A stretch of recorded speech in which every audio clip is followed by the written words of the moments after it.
الصلاۃ فی بیوتکم، یہ وہ اذان ہے جو آج کویت میں دی گئی، اور پہلی بار نہیں دی گئی۔ رسول اللہ صلی اللہ علیہ وآلہ وسلم کے دور میں بھی جب ہوائیں اور بارش کا بہت زیادہ مسئلہ ہوا تھا تو ان دنوں میں بھی یہ اذان دی گئی تھی کہ الصلاۃ فی بیوتکم، اپنے گھروں میں اپنی نمازیں قائم کرو۔ کیونکہ کرونا وائرس کا دورہ ہے اور بہت زیادہ سیفٹی پریکاشنز ہر کنٹری لے رہا ہے، تو کویت نے بھی آج اس کی پہل کی ہے۔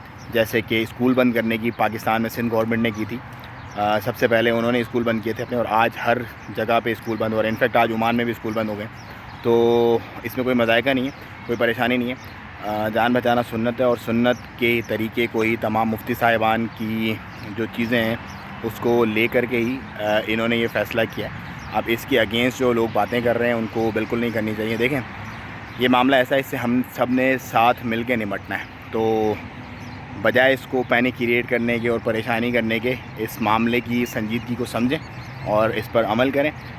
مطلب پریشان نہ ہوں لیکن سیفٹی پریکاشن ضرور لیں۔ Thank you so much.